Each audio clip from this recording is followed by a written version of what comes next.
大家好，我是 Robert。上期说了军事路线的重中之重是军费，今天来说下军费哪里来的问题。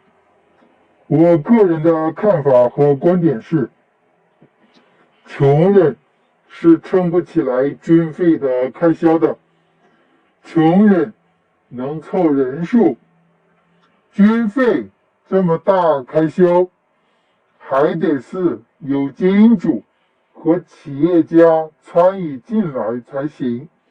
军费需要靠金主。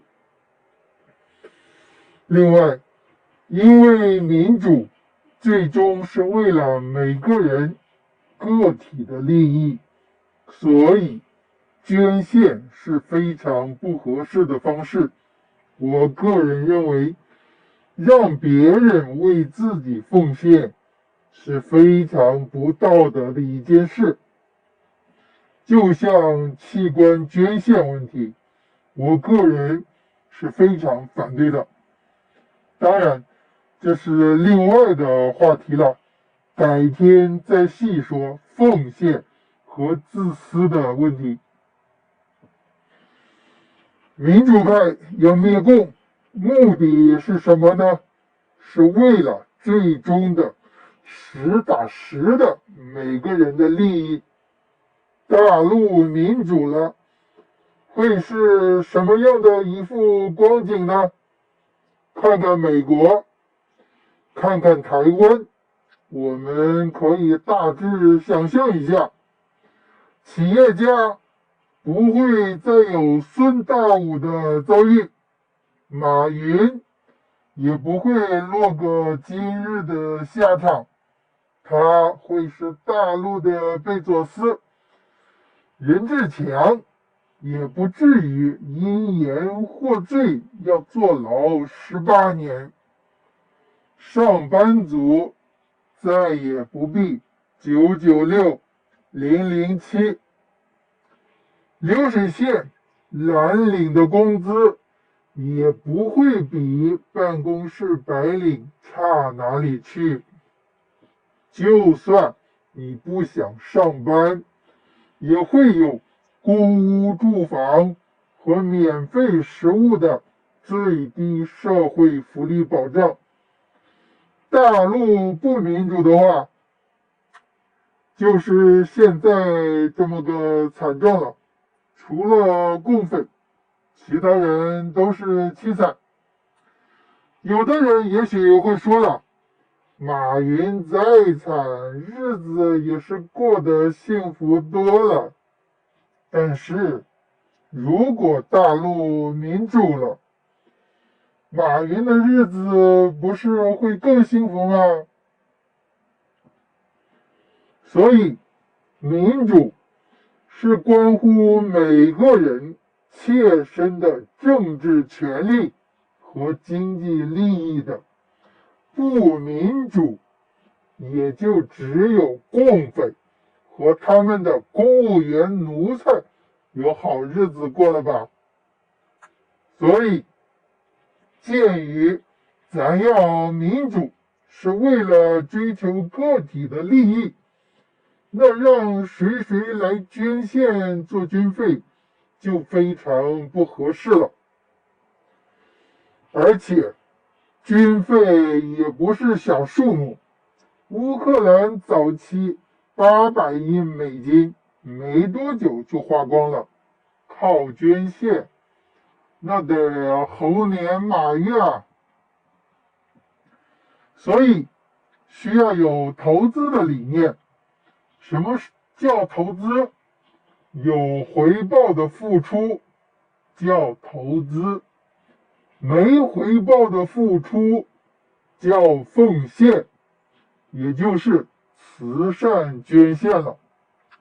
我是穷人，我没钱做金主来出军费投资军事灭共，但我可以出人出命。但是我的命白出的吗？肯定不是的。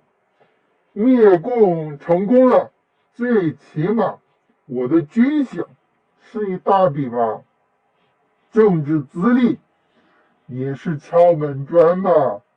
作为军职，退伍退休了，搞个公司，去国防部投个标，做承包商，不也是回报吗？如果你是有钱人，有钱也乐意出钱做军事、做军费、投资军队，你的钱是白出的吗？当然不是白出的。首先，这钱既然是投资，数目多少，利息多少，这些都是要记录清楚的。灭共成功了，你的钱连本带利肯定是要收回的。至于民主新政府的信用，那还用说吗？另外，作为军事灭共的投资人，这也是一种政治资本了。民主大陆，你想进入哪个行业，凭你灭共投资人的光环，那基本大概率随便你挑选，甚至你可以赞助你支持的政客，民主国家的金主，那可是可以操纵政客、影响法律政策的。所以，不管是有钱没钱，投资军事灭共，人人都会有回报。就算我战场上挂了，我的抚恤金肯定也足够家人无忧了吧？军费不是小数目，咱大概算个账目先。装备方面，就算不用美军的单兵成本20万美金，咱们算个2万美金一个人，1万人的装备就是2个亿美金了。弹药方面，我在菲律宾打枪，手枪9毫米子弹7毛美金，步枪子弹3美金，市场价。1万人，每人各1万发子弹，就是4个亿美金。炸弹方面，瑞典萨博的反坦克装甲弹大概3万一枚，怎么也得先来1万枚吧，还不一定买得到呢。这又是3个亿美金。车辆方面，不可能让大家跑路吧？机动是必不可少的。1万人的部队得多少车辆呢？1000辆打底，这又得1个亿。吃饭方面，基地肯定是可以做饭的，按国军标准，1万人1个月200万美金。野战呢，都是军用干粮，那个有点钱。基地方面，土地得租赁或购买吧，营房得有吧，库房得有吧，要不要建在地底下呢？钢筋混凝土，这又得多少钱呢？真的不是小数目。不要想着捐钱，谁的钱是大风刮来的，白给这么多钱做慈善呢？不可能的嘛！这些个数目是咱穷人能支撑得起的吗？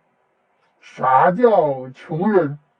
就是今天不工作，明天就可能没饭吃了。我还在上班，为时了。军事灭共，我愿意出命，军费我真出不起，我们穷人真的出不起的。所以，军费问题的关键是需要企业家、金主参与进来才行的。民主派，我们不缺人，有钱的金主企业家们，我们需要你们来投资。好了，今天就这样，明天见。